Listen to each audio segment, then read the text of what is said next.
What's going on, guys? It's Nick here, back with another fantasy football video. Today, we are going to be starting a new series on the channel. It's called How to Improve Your Draft. And basically, thought of this because the number one question we get towards the end of the season, or the end of the draft season, is can you rate our mock draft?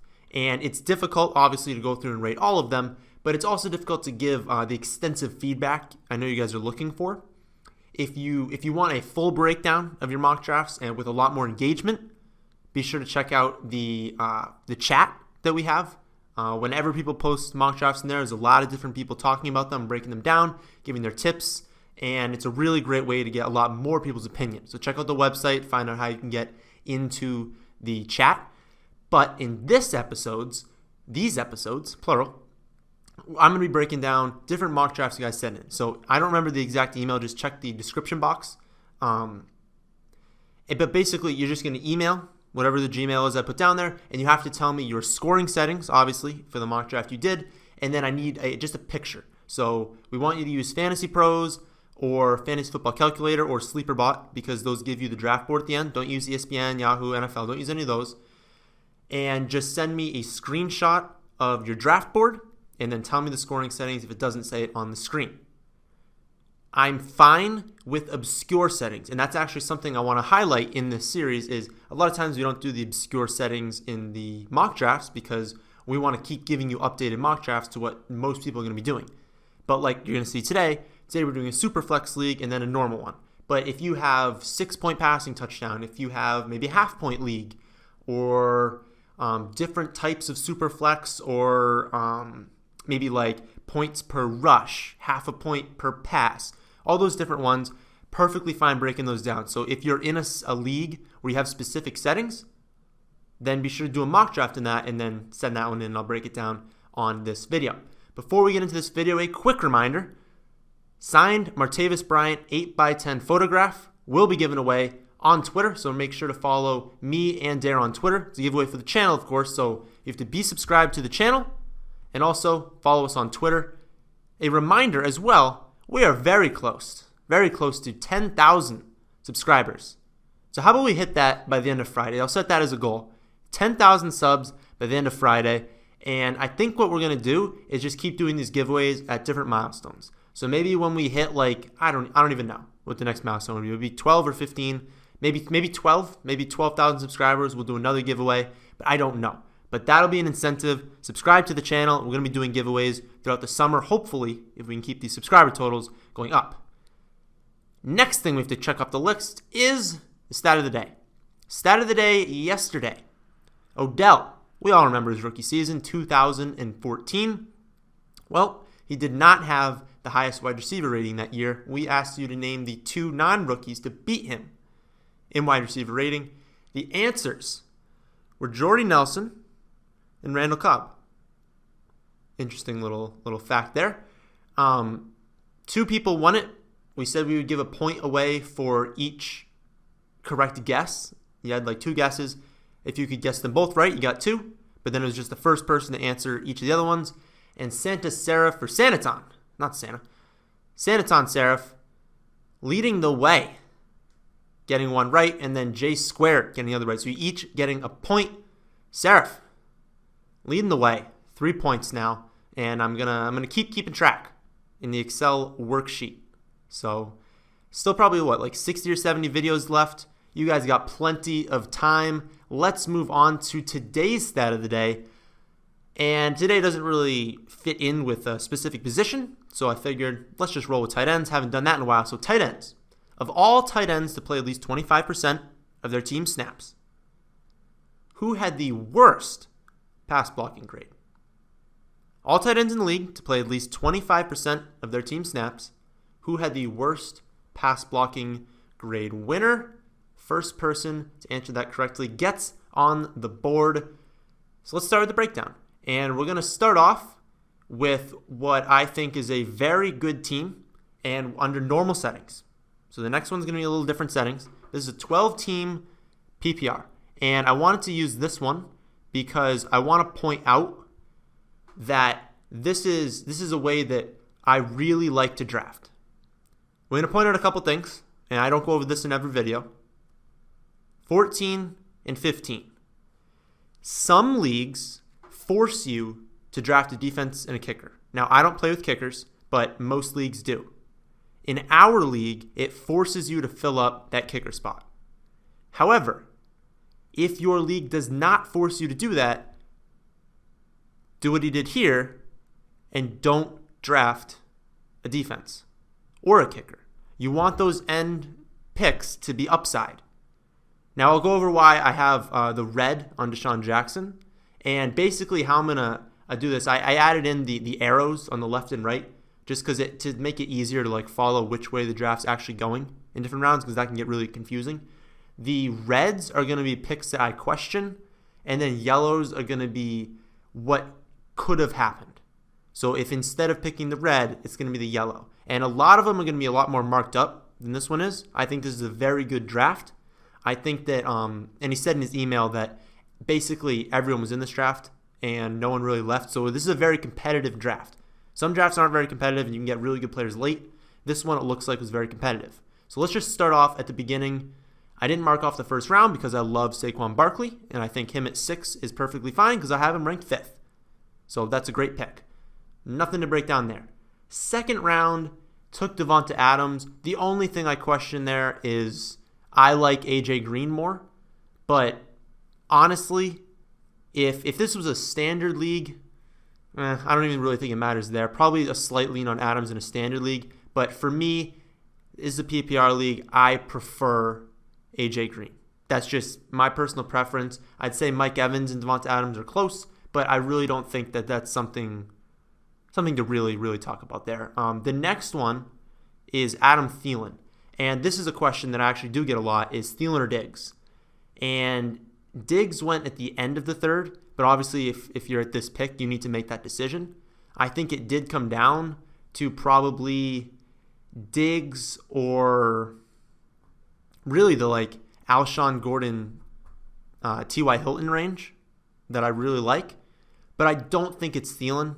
I think that Diggs is a far superior athlete, and he has had issues staying healthy. But that's not a concern to me because, A, we don't predict injuries. We don't project injuries. We don't count on injuries. I consider all of these players, unless their name is, Julian Edelman and they're suspended, I consider all these players playing 16 weeks. And if Diggs plays 16 weeks, he's going to be better than Thielen. Now, we don't know with the quarterback coming in, new quarterback in Kirk Cousins, who he's going to favor. And that's something that we are going to probably learn in camp and learn in the preseason. But I have to think that he's going to do not hyper-focus on one player, but pick the guy who's open. And I do think that Diggs is the better wide receiver. And for that reason, I prefer him over Thielen. So for me, that pick is Diggs. I get Thielen, but Thielen in the third round just doesn't feel right.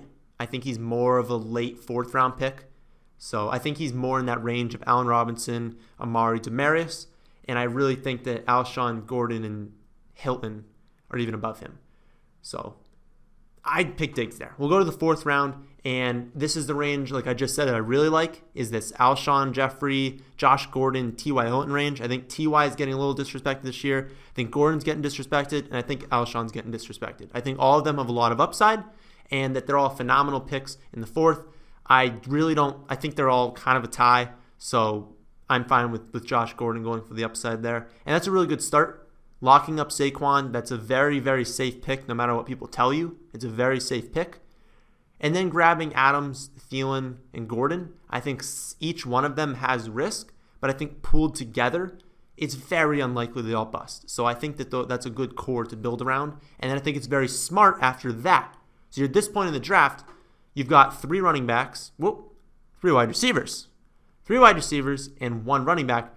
You should probably lean running back at this point. I don't think any of the wide receivers in this range are really going to help your team that much. I would say that if I was going to take a wide receiver, it would have been Golden Tate over Sonny Michel. But at that point in the draft, you'd be having 4 wide receivers, and that's a little too risky given what's available at the end. So I like the Michel pick. I think that he has a lot of upside. I would not count on him getting a ton of touches because remember, they do still have Burkhead. They do still have James White. And although I think White's role right gets delegated. I was trying to think of a word that might be different than that. We're going to use delegated. It might not be the right word. But his role is lessened in the offense now. And so I think that they're going to give Michel every opportunity to succeed. It's can he hold on to the football, because we know that Belichick will bench him. Like, he doesn't care if he's the first round pick. He will bench him if he starts fumbling. But I like that pick. I like Royce Freeman, and I like Aaron Jones. However, I think that with that Jones pick, I would have personally taken Mack or Kerryon Johnson. I get Jones, and I draft Jones a lot. I think he's a great player, and I think that he's going to be at least the 1A in that offense, or I guess like the BA, because I'm not really sure either of them is going to be a 1. Like, this isn't a Freeman-Coleman from a few years ago where you could have both of them being really great. I kind of think they're both going to be kind of average, I guess, like barely like flex kind of. But I think Aaron Jones is the better of the two of them. But I still think that Mack has more upside. And although I like Hines, I think Mack just has more upside than Jones when he's tethered to Andrew Luck. And we'll get to Luck a little bit later in this. Or actually, we'll get to Luck in the next mock draft breakdown. But I'd have taken Mack or Johnson. But again, this isn't even a strategy thing. This is just a player thing. And if you prefer Jones, then take Jones. Next one's Crowder, and again, it's just a one-position thing. I'm not pumped about Crowder. I do believe Crowder could have a great season because, remember, he was injured to start last season, and players who have, I believe it was a hamstring injury, people who have these injuries, they're not over it through the season. They'll play, but they don't get over it. So if he's fully healthy, maybe he can have a better season, although there's risk with Alex Smith. We all know Alex Smith is not an amazing quarterback or anything, so I would prefer Kupp. But again, it's just a 1-for-1. And then we go all the way down. I think that Benjamin at that spot, you guys know I don't tell Benjamin very much, but at that spot, I mean, look at the wide receivers that were left. I would say that maybe Josh Doxson, potentially, if we see in camp that he's progressing, but that would just be like me trying to shoot for some upside instead of Calvin Benjamin. But I'm fine with the Benjamin pick. I love Corey Clement. I think that's a great pick. I love Mahomes. That's a great pick. Shard Matthews is a great pick. I don't like Eifert. I would have preferred Kittle, but Kittle got drafted before him. I don't know why Hunter Henry went. I'm not sure if this draft was before the Hunter Henry. I know it was like a week or two ago. I don't remember. But it's unlikely there were a lot of tight ends left. I do know, looking at the draft board, that Vance McDonald was still there, and I'd probably take the upside of Vance over to Eifert, who I think upside is much overblown on him. So I'm not pumped about that pick, but there wasn't really anyone else to draft. Balaj, like, fine, but I'm not pumped about that much upside there. The one thing I did want to highlight was Deshaun Jackson, and I think that at this last pick, you need to shoot for pure upside and not pick a player who's going to get like 4 for 40 in the first couple weeks, and you're just going to keep him on your team because he's getting points. I want someone who's going to just like boom or bust. I want someone who maybe I don't know their role right now, but I will know their role, and it could be good, and that's Christian Kirk instead of Deshaun Jackson. I kind of know Jackson's role, and it's really not even possible for him to break out. With all the other people in that offense, I just don't think he's a great pick late because what's the upside there? I mean, he's a deep threat, so you're randomly going to have really good weeks. You've got Godwin. I think I'd rather draft Godwin in that last pick because I think Godwin's better at this point in their careers. But there's just so many guys in that offense. I don't think you can take Deshaun with that upside pick. But that's really it. I mean, that is really it for this draft. So I think that's a really good draft. Let's move on to the next one because I think the next one's more interesting because we haven't really like talked about these leagues much. So this next one is, it's a 10-team league, PPR scoring, but it's a Superflex. And whenever I say Superflex, and whenever people ask me about Superflex, I say it's a 2-quarterback league. Technically, Superflex means you can start tight end, running back, wide receiver, quarterback. You can start any of those in this like Superflex spot. But under no circumstance would you ever start a tight end, obviously. And under no circumstance should you be starting a running back or wide receiver unless your team's awful. This league also it's got 2 running backs and then 3 wide receivers. So theoretically, you could put 4 wide receivers if you were just like desperate in a week. But you would never do that. In a Superflex league, in a 2-quarterback league, obviously you have to in 2-quarterback. But in any sort of league like this, you're starting a quarterback in that spot every single week, which automatically in my mind means I need 3. I know I say never draft a backup, but that's in a normal league, normal settings with 1 quarterback. In a 2-quarterback league, you need 3 quarterbacks. If not 4, because there's 6 bench spots. I play in leagues with 5 bench spots, but I wouldn't. I think 3 is enough. But you'll notice in those leagues, a lot of quarterbacks come off. So if you only have 2 and you want to stream, it's a lot tougher. But also if someone gets hurt, that's really hurting your team. Also, you guys know I put out the video about how Aaron Rodgers and Watson are not good picks, and I still believe that. They're obviously better picks in a 2-quarterback league, but then they're more expensive. And that was a big question in that video was, okay, but would you target them higher in those leagues? Yes, I would. But look in this league, Aaron Rodgers went in the first round. Now, I know you can start 2 quarterbacks, but I still wouldn't draft Aaron Rodgers in the first round. And look at all of these. I mean, Brady, Watson, Wilson, Breeze, all in the second round. That's crazy. But you can't wait long because look at all of the options that are just flying off the board. By the end of the 3rd round, the best option is Wentz, which is a good option. Don't get me wrong. But by the 3rd pick in the 3rd round, your best option is Wentz. You've already had 1, 2, 3, 4, 5, 6 quarterbacks taken off the board. That's crazy. So you do need to target one early. What I recommend people do is, and it's going to be different from every league. Some leagues, they're just going to be a massive run and you have to grab one earlier. But I would just say play it by ear in your league. If you start seeing something like this happen, you have to take one in like the mid-range. I have my guys I would target, but you have to be aware of when your picks are and when these runs are happening. I really like Kirk Cousins. I really like Wentz, Luck, Winston, Mahomes, Mariota. Those are guys I would target. I would try to get 3 of them in a 2-quarterback league. So let's just walk through this. I put green on Todd Gurley because in a normal setting, I would definitely take Todd Gurley first. But this league, you can start 3 wide receivers, so I understand taking Antonio Brown there. I won't fault that. I would just say that personally, I would probably still have taken Gurley. Next one's Fournette, and I do not think there's a case for drafting Fournette ahead of Hunt in a PPR league. There's risk with Hunt, but there's just as much risk with Fournette. So I don't like the Fournette pick there. I just think that that's where he should be going in a normal league, especially shouldn't be going there when one that favors wide receivers and quarterbacks. I don't think that was a good pick. And then Gronk, in a league that tight end, I mean, who cares? To be completely honest, like in a 2-quarterback league, who cares about tight end? Just get a tight end in PPR that's going to get you like 8. Just get 8 points from tight end because you've got to score at those 3 wide receiver spots and at quarterback. 2 quarterbacks. So just throw away tight end. It doesn't matter. I would definitely not have taken Gronk there. I would have taken Adams, Dalvin Cook, Doug Baldwin. I would have taken Melvin even. I didn't highlight him because I already picked 3. Adams, Cook, or Doug. I would say that in a normal setting, I'd take Cook. But again, given that this one favors wide receivers, I could see drafting Baldwin or Adams. I would take Cook there, though.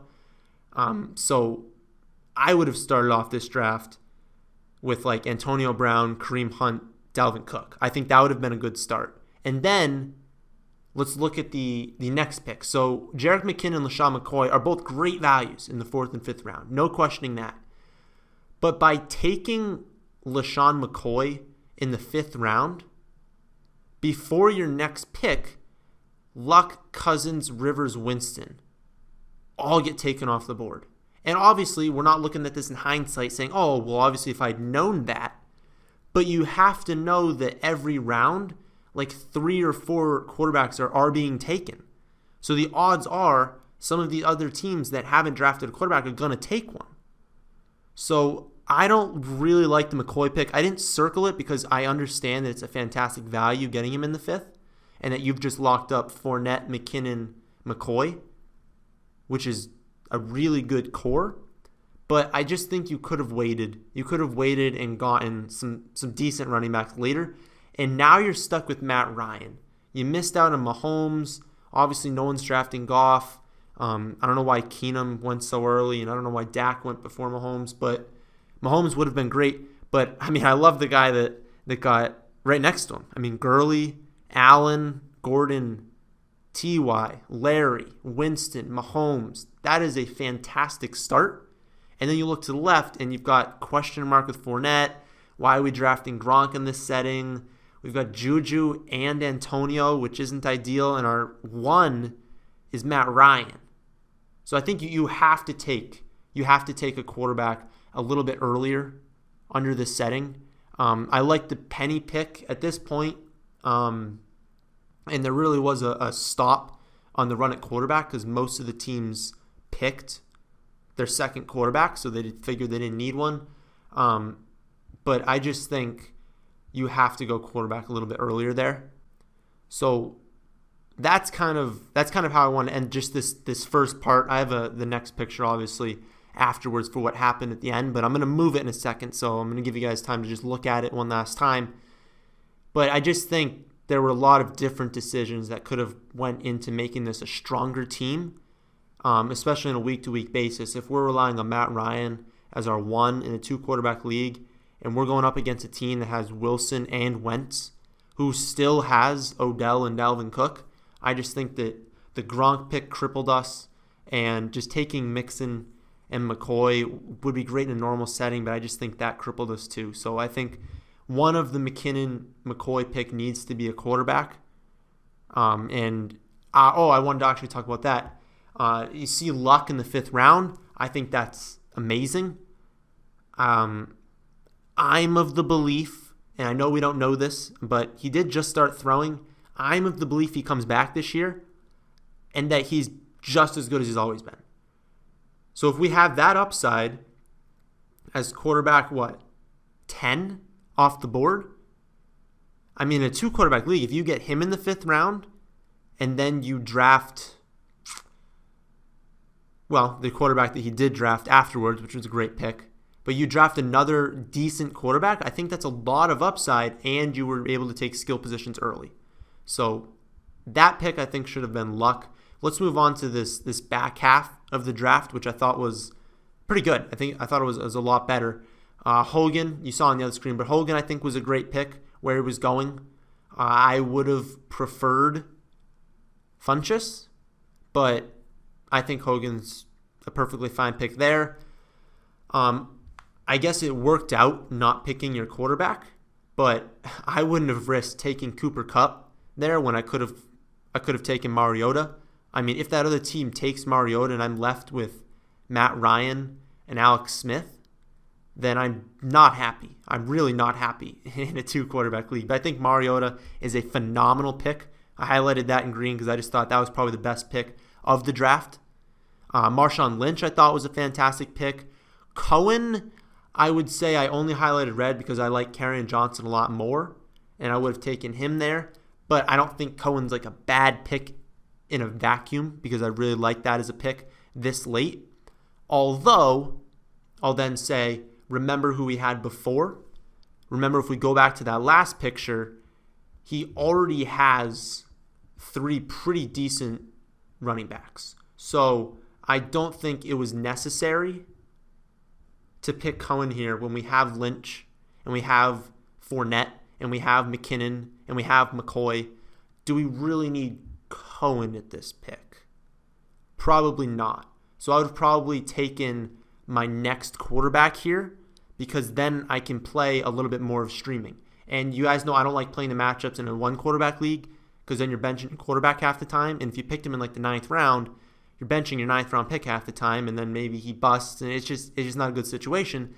But in a 2-quarterback league, keep saying 3. In a 2-quarterback league, you can rotate another person. So now I have 2 quarterbacks that might one of them be in a bad matchup. Now it's more beneficial to me. So it's the best combination of two of them, not of just the one. So it's a lot better. You pretty much need to take 3 quarterbacks in this setting. I know I've said that a lot, but you have to. I love the Chubb pick.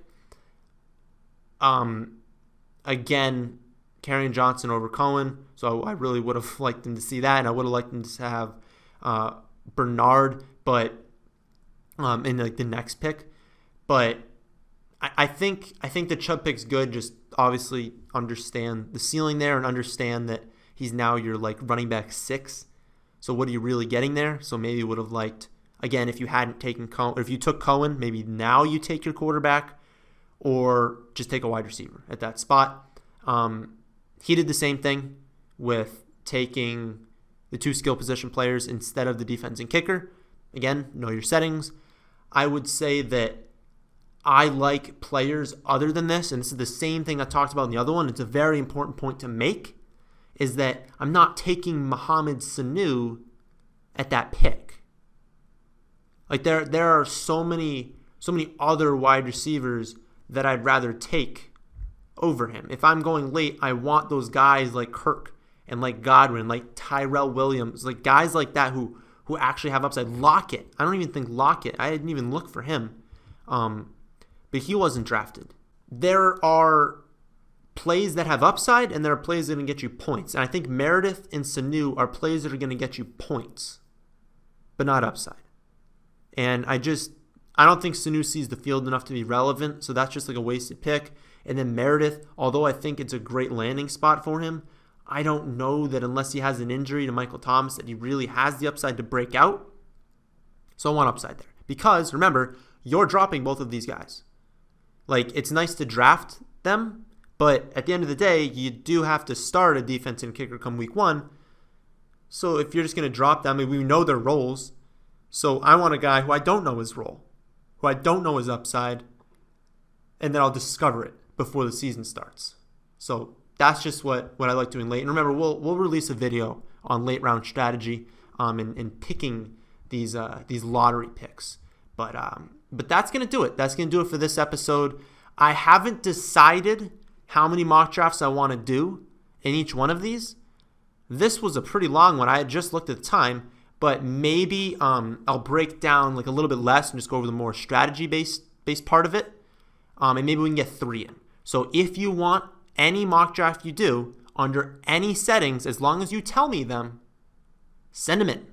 And we'll break them down on Thursdays. I think we're doing more of a podcast style thing on some Thursdays, but the rest of them will be this. So I think you guys will like this video, and if you did, hit the like button and tell me if you did in the comment section. Obviously, tell me what you want me to improve. Tell me what you want me to change. If you want the visuals to be different, tell me everything in the description box down below. But that's it. That's the end of this video. Hope you enjoyed. We'll catch you on the next one.